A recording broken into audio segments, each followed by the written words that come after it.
નમસ્કાર વિદ્યાર્થી મિત્રો, સુલતાનપુર કુમાર તાલુકા શાળામાં આપનું સ્વાગત છે। આપણે આગળના વિડીયોમાં ईद का ईदगाह साहित्य स्वरूप कहानी उसके बारे में हमने बातचीत की। तो आज दूसरे दास में हम विषय हिंदी कक्षा 8। तो हमने पहले ईदगाह शब्द तो आपने समझ लिया, कौन किस धर्म के लोग ईदगाह में जाते हैं, ईद का त्योहार मनाते हैं।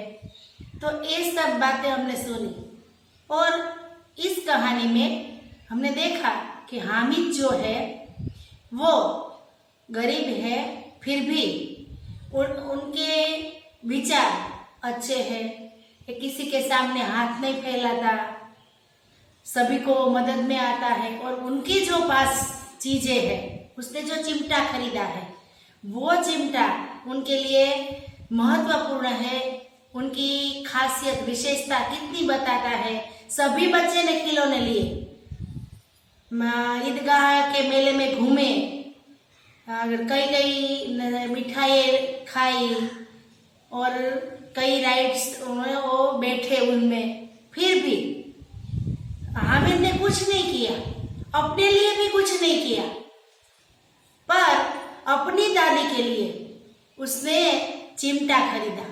अपने लिए वो नहीं सोचता है। तो ये कहानी से हमें क्या मिलता है कि हम अपने बारे में तो सभी लोग सोचते हैं, लेकिन दूसरे के बारे में सोचते हैं ना, वही अच्छे होते हैं। तो हामिद है, गरीब है, फिर भी उनके पास पैसे नहीं है, फिर भी ईद का त्योहार सबके लिए एक है, क्योंकि उत्साह मिलता है। उत्सव से हमें क्या मिलता है? त्योहार से उत्साह मिलता है। इसीलिए कोई भी त्योहार हो हमें आनंद से मनाना चाहिए, उनमें से सही बात, अच्छी बात हो वो लेनी चाहिए। तो एक कहानी से हमें एक बोध मिलता है कि हमें जहाँ भी है, जिस भी जगह पर है, उनमें हमें आनंद में रहना है, किसके दूसरों के लिए हमें कुछ करना है। तो ऐसी बात दादी भी पहले तो कोसती थी अपने बच्चे को जो चिमटा लेकर आया, फिर भी दादी ने ढेर सारी उनकी वजह जानी कि वो चिमटा क्यों ले आया। तो अपनी अंगुली जलती थी तवे पर रोटी सेकते समय, तब वो अपने लिए नहीं लेने गई, पर हामिद ने उनके लिए, दादी के लिए, हमीदा दादी के लिए वो चिमटा लेकर आया और दादी भी ढेर सारी खुशियाँ, आशीर्वाद उनको दिया। तो विद्यार्थी मित्रों, हमने उनका शब्दार्थ भी पढ़ा। तो आज हम थोड़े मुहावरे लेंगे कि मुहावरा होता है वो एक के दो शब्दों में ही होता है और कई बात उसमें हमें मिलती है। तो पहला है दिल कचोटना, तो दिल में दुख होना। तो उनका वाक्य में हम कैसे प्रयोग करते हैं मुहावरे का? तो बेटे की बुरी हालत देखकर माँ का दिल कचोट रहा था, माँ का दिल कचोट रहा था, तो दिल कचोट रहा। तो ये वाक्य में हमने प्रयोग किया।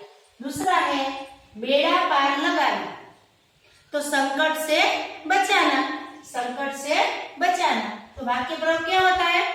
भगवान ही गरीबों का बेड़ा पार लगाता है।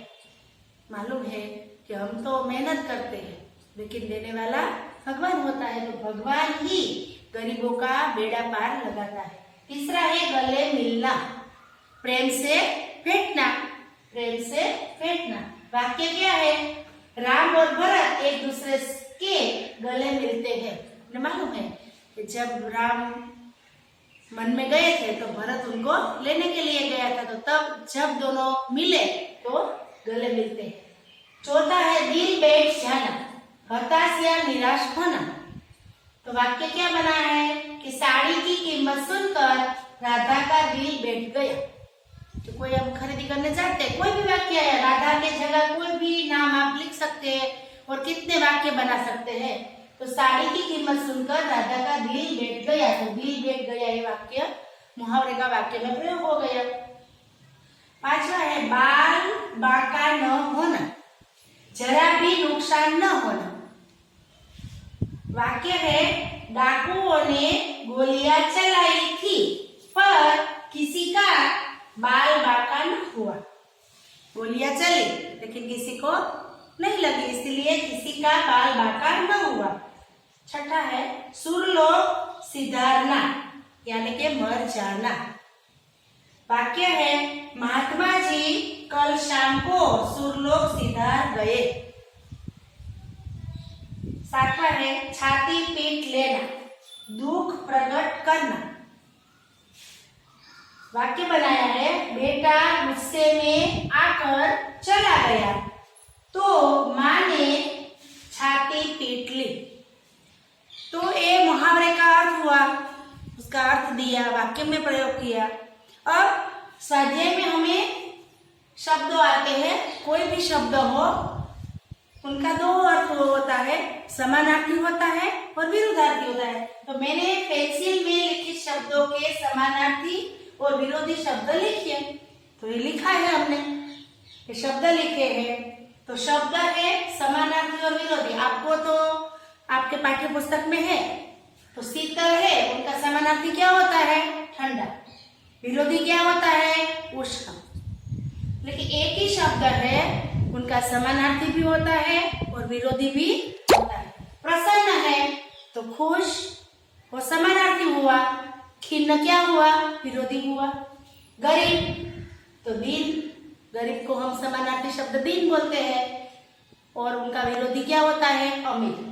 अंधकार तो अंधेरा, तो समानार्थी हुआ। प्रकाश तो विरोधी हुआ।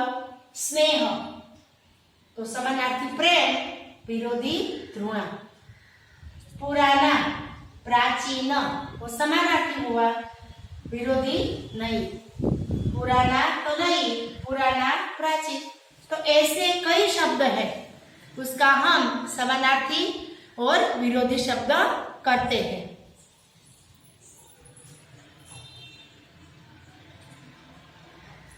तो विद्यार्थी मित्रों, आप अपनी किताब खोलिए और वो स्वाध्याय है, उसमें एक प्रश्न है कि रूपरेखा के आधार पर कहानी पूर्ण कीजिए। तो हमने मालूम है कि कहानी का थोड़ा थोड़ा अंश रूपरेखा दी है हमें, पर वो कहानी हमें पूर्ण करनी है। तो जो एक नगर में दो स्त्रियां, एक ही बालक के लिए दावेदार, आपस में तकरार, मामला न्यायाधीश के समक्ष, दोनों की बातें सुनना, न्याय करना, बालक के दो टुकड़े करके बांट लो, एक स्त्री मौन, दूसरी का रोकर कहना, बच्चे को न काटो, उसे ही दे दो, न्यायाधीश का फैसला, रोती हुई स्त्री को बालक सौंपना। तो ये कहानी है, तुमको हमें आगे बढ़ानी है, पूरी कहानी करनी है। तो एक गांव था, आप पहला है ना, तो एक गांव में दो स्त्रियां, तो एक गांव था, उसमें पड़ोस में दो स्त्रियों रहती थी, आपस में दोनों साथ ही रहती थी। उसको एक बालक था। तो एक स्त्री सरल स्वभाव की थी, एक चालाक थी। तो वो स्त्री ने कहा कि ये बालक मेरा है। होता दो एक का ही बालक था, पर दूसरी जो चालाक थी उसने कहा कि वो बेटा मेरा है। बनने के बीच में तकरार हुई, इतनी तकरार हुई, इतना झगड़ा हुआ कि मामला न्यायाधीश की समक्ष खड़ी हुई। वो झगड़ा लेकर दोनों न्यायाधीश के पास पहुंची। दोनों ने कहा कि ये बालक मेरा है, दूसरी ने भी कहा ये बालक मेरा है। तो दोनों स्त्रियों को सुनकर न्यायाधीश से अपने सोचने लगा कि क्या करना। तो सोचने पर उसने न्याय किया। क्या न्याय किया? तो न्यायाधीश ने कहा कि जो ये बालक है ना, उनका दो टुकड़ा कर लो और आधा आधा दोनों बांट लो। तब एक स्त्री છે એ कुछ नहीं बोली, आया ने कि एक स्त्री मो, तो उसका આપણે वाक्य प्रयोग करते हैं कि वो एक स्त्री कुछ बोली नहीं, वो मौनी रही। दूसरी का रोकर कहना, तो दूसरी स्त्री છે वो रोने लगी અને रोकर वो कहने लगी कि बच्चे को काटो मत, बच्चे का मुझे काटना नहीं है, बच्चा पूरा ही रखो, उसको मत काटो, वो स्त्री को उसे दे दो। जो रो रही थी स्त्री, उसने कहा कि बच्चे को मत काटो, जो दूसरी स्त्री है उसको दे दो। न्यायाधीश ने सब सुना और उसने फैसला लिया। उसे समझ आ गई कि बच्चे की सच्ची माँ कौन है, पहली स्त्री है या दूसरी स्त्री है, मौन रही वो स्त्री है कि रोती है वो स्त्री है। उसने फैसला सुनाया और रोती हुई स्त्री को अपने पास बुलाया और उसने कहा कि ये लो, ये तुम्हारा बेटा है। और जो स्त्री का बेटा था उसे अपना बेटा वापस मिला। तो हमें यह कहानी से क्या बोध मिलता है कि जो माँ होती है ना, वो अपने बेटे का कभी भी बुरा नहीं चाहती। वो चाहती थी कि मेरे पास ना रहे, वो दूसरी स्त्री के पास रहे तो भी वो जीवित रहेगा। इसीलिए ये स्त्री ने, जो रोती हुई स्त्री ने अपना बेटे को जीवित रखने के लिए न्यायाधीश ने जो फैसला सुनाया, उनमें उसने कहा कि उसको दे दो। इसीलिए माँ के पास, माँ के दिल में बच्चे के लिए कितना प्यार है।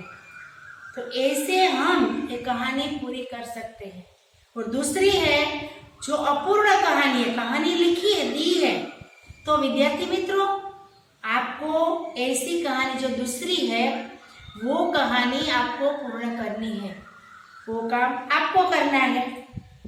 तो प्रेमचंद जी की ये कहानी हमने ईदगाह पढ़ी, सुनी, समझी, उनके शब्दार्थ लिए, मुहावरे लिए, समानार्थी विरोधार्थी शब्द लिए। तो उनमें आप जो है वो अपनी नोटबुक में ये सब लिखना है। वारंवार दो बार ईदगाह इक्का है वो पढ़ना है। जब तुम पढ़ेंगे तब उनके बारे में अच्छी तरह से समझ सकेंगे। आप स्वाध्याय के प्रश्न, अभ्यास के प्रश्न, दूसरा कोई प्रश्न है उनका उत्तर आप लिख सकते हैं। विद्यार्थी मित्रों आपको है वो अकेले मन में नहीं पढ़ना है, लेकिन जोर से अपने मम्मी या पापा के पास पढ़ना है, उनको सुनाना है, ईदगाह उनको सुनाना है। और बाद में जो स्वाध्याय है, प्रश्न, उनका प्रश्न है वो आपके बुक में लिखना है। तो आप ऐसे तैयार रहना। कोई वीडियो में और दूसरे वीडियो में फिर हम मिलेंगे। नमस्कार।